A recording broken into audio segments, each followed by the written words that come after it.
মোহাম্মদ সাল্লাল্লাহু আলাইহি সাল্লাম একদিন ঈদের মাঠে গেলেন, দেখলেন একটা ছেলে কাঁদে। ও ছেলে, তুমি কেন কাঁদো? বলে, আমি এতিম ছিলাম, তাই কোলে নিলেন, আয়েশার কোলে দিলেন, আয়েশা নতুন পোশাক পরালেন, ছেলে খুশি হয়ে গেল।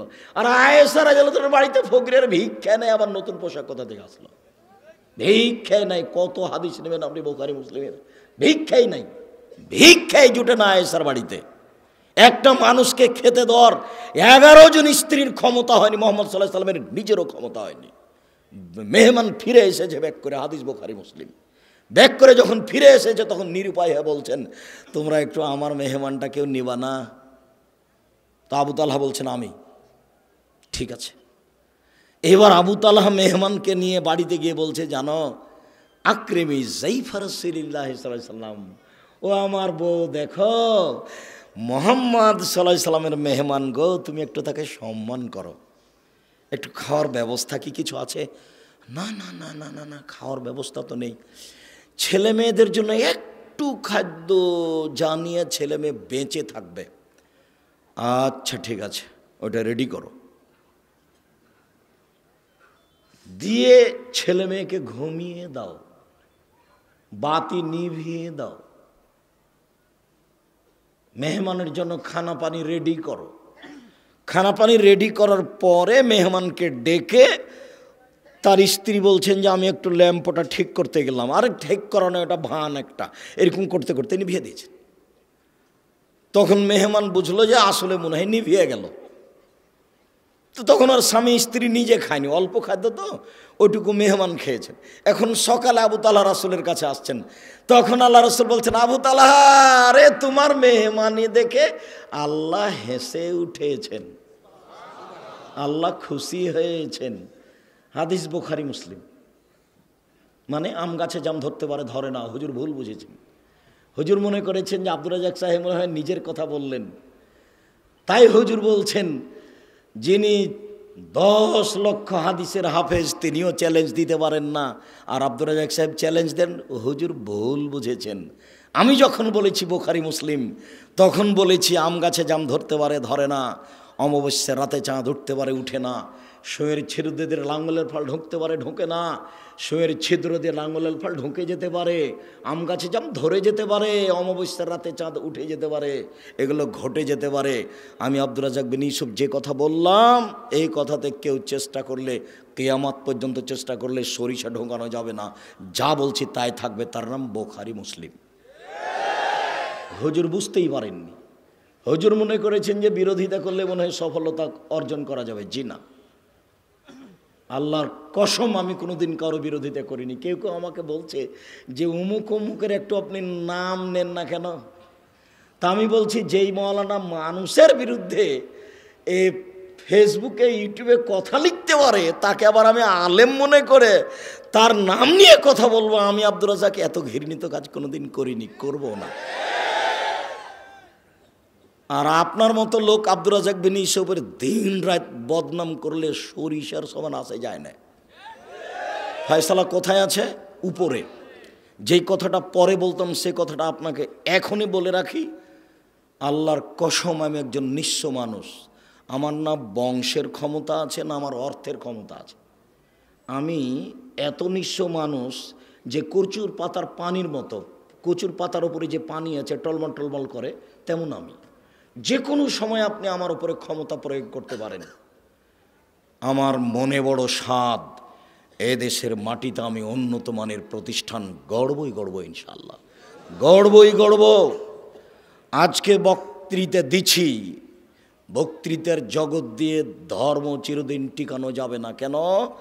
এখন আবু তাহের বর্ধমানীও নেই, আবদুল্লাহ বিন ফজল রাহিমাহুল্লাহও নেই, আব্দুস সাত্তার ত্রিশালী সাহেবও নেই, আবদুল্লাহ বিন কাজেমও নেই, দুরুল হুদা আইয়ুবিও নেই। তার মানে কয়েকদিন পরে আমরাও থাকবো না। তাহলে এই লাইনে আসার জন্য পথ কি? এই লাইনে আসার জন্য পথ প্রতিষ্ঠান, মাদ্রাসা। কথা বুঝতে পারলেন না মনে হয়? আপনাকে প্রাধান্য প্রতিষ্ঠানকে দিতে হবে, এ কথাই ঠিক। জানি না আপনার বাড়ির পাশে কোনোদিন গেছেন কি না। আমার বাড়ি চাঁপাই নবাবগঞ্জ, রাজশাহী। ওখানে এসে আপনার এখানে আমি প্রতিষ্ঠান গড়ি, 14 থেকে 16 বিঘা জমির উপরে এদেশের সবচেয়ে বড় প্রতিষ্ঠান। 600 প্রায় ছেলে, প্রায় 400 মেয়ে বাংলাদেশের বিভিন্ন জেলার। 1000 ছেলে মেয়ে এখানে থাকা আবাসিক প্রায় সব। আর 1250 ছেলে থাকে ডাঙ্গিপাড়া পবা রাজশাহী। 715 জন মেয়ে থাকে ডাঙ্গিপাড়া পবা রাজশাহী। 2957 জন ছেলে মেয়ে আবাসিক পড়াশোনা করে। প্রায় 156 জন শিক্ষক শিক্ষিকা কর্মচারী। 17 লক্ষ টাকা বেতন লাগে। আমি নিঃস্ব মানুষ। আপনি কোনোদিন গেছেন? আপনার তোর বাড়ি কালনি, কি দেখাতে চাচ্ছেন আপনি আমাকে? বল হিসেব। আপনার লজ্জা থাকা উচিত। আপনি জাননি কেন? কি মনে করেন আপনি? আপনাকে আমি কখনো ভালোবাসি না, এখনো ভালোবাসি না। আপনার টাকা দিয়ে ডাঙ্গিপাড়া জামিয়া সালাফে চালাতে হবে কথা আমি বলিনি। আপনার অন্তরটা তার উপরে খুশি হবে, দেখতে যাবেন, ভালো লাগবে, এটা চেয়েছি। আরে টাকা কে দিবে তো উপরওয়ালা জানে। টাকা কে দিবে? উপরওয়ালা জানে। 535 জন অসহায় ছেলে মেয়ে পড়াশোনা করে, তার 115 জনই এতিম। 535 জন ছেলে মেয়ের টাকা পয়সা খাওয়ার ভার এদেশের লোকজন বহন করে। কালনিরা কেউ আছে কিনা সেটা আমি জানি না। 535 জন ছেলে মেয়ের খাওয়া ভার এদেশের লোক বহন করে, তার মধ্যে 115 জন শুধু এতিম। দেখেছেন কালকে আপনার বাড়ির পাশে আছে। আমি এটা দেখতে আসি শুধু রাজশাহী থেকে। প্রায় 600 ছেলে আছে, প্রায় 400 মেয়ে আছে। সারা বাংলাদেশের বিভিন্ন জেলার, চট্টগ্রামের আছে, সিলেটের আছে, রংপুর, দিনাজপুর, লালমনিরহাট, নীলফামারী, কুড়িগ্রাম, পঞ্চগড়, ঢাকা ওইদিকে আপনার যশোর, খুলনা, আপনার যে মেহেরপুর, ঝিনাইদহ, কুষ্টিয়া, ওইদিকে আপনার চট্টগ্রাম, সিলেট, বরিশাল, প্রায় জেলার আছে। ওখানে আছে, এখানেও আছে। আর আপনি এখান থেকে ওখানে যাওয়ার সুযোগ হয় না আপনার, আর রাস্তার উপরে বাড়ি করে বসে আছেন। কি দেখাতে চাচ্ছেন আপনি আমাকে? আপনাকে আমি গত সম্মেলনে বলে জানি যে বাড়ি ভেঙে দিতে হবে, 24 ঘন্টার মধ্যে বাড়ি ভেঙে দিতে হবে। এটা রাসূলের আইন। আল্লাহ নবী বলেছেন যে এখানে রাস্তার সমস্যা হয় সেখানে ডবল রাস্তা হবে। আমি বলিনি বেটা, আল্লাহ নবী বলেছেন 24 ঘন্টার মধ্যে বাড়ি ভেঙে দিতে হবে। ভাঙবো না, ভাঙিয়েন না, ভাঙিয়েন না, রাস্তার উপরে করেন, তাতে আসে কি যায়? আমি বলছি মুহাম্মদ সাল্লাল্লাহু আলাইহি ওয়াসাল্লাম বলেছেন। কথা বুঝতে পারেননি? আপনি মানলেই কি আর না মানলেই কি? আপনি হাঁটাবো বীর হাঁটাবো চাচ্ছেন না তো চলছে না। যে দেখেন কিভাবে চলছে। প্রায় সবাই মাদানী শিক্ষক। মদিনা বিশ্ববিদ্যালয়ে কয় টাকা খরচ করেন আপনি? আপনাকে আমি খালি দেখার জন্য অনুরোধ জানিয়েছি আর দোয়া করার জন্য। আল্লাহর উপরে ভরসা করে কাজ করবেন, দিনের জন্য কোনো কিছু করেন, প্রতিষ্ঠান গড়েন। হাঁটাবো বীর হাঁটাবো যেতে হবে এ কথা আমি বলিনি।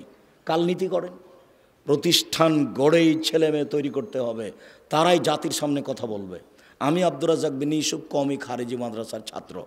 1976 সালে আমার পড়া শুরু হয়, আর 88 আগস্টের 20 তারিখ রোজ বুধবার বিকাল 3টে থেকে আমি শিক্ষক। আমি সর্বপ্রথম 1986 সালে 1996 সালে ঢাকা এসেছিলাম 88 আগস্টে। কিন্তু বিতর্কিত বৈঠকে আমি এসেছিলাম 1996 সালে। ঢাকার বংশালের কোনো এক বাড়ির তিনতলায় বৈঠক হয়েছিল। সেদিন বৈঠকের সভাপতি ছিলেন আবু তাহের বর্ধমানী। কথার ফাঁকে ফাঁকে আমি দাঁড়াই কথা বলার জন্য। তখন আবু তাহের বর্ধমানী বলছেন, এই ছেলে তুমি বসো। আমি বৈঠক শেষে বলেছিলাম, জনাব আপনার কথাই যদি চূড়ান্ত হয় তাহলে এ বৈঠক কোনোদিন কল্যাণ আনতে পারে না। এক পর্যায়ে উনি বলেছিলেন গোলালু খেতে হবে, তার প্রমাণ কোথায়? তখন আব্দুর সাত্তার ত্রিশালী বলেছিলেন ভাত খেতে হবে, তার দলিল কোথায়? কথা ঠিকই আছে। তখন আবু তাহের বর্ধমানী বলছেন, চুপ থাক বেয়াদব। এই ভাষাটা উল্লেখ করলেন। পরিবেশ 1 মিনিট থমথমে হয়ে গেল। আমি বললাম, আপনার কথা যদি শেষ কথা হয় তাহলে বৈঠক কল্যাণ আনতে পারে না। তখন আমাকে বলছেন, এই ছেলে তুমি কালকে আমার সাথে দেখা করবা বংশাল বড় মসজিদে।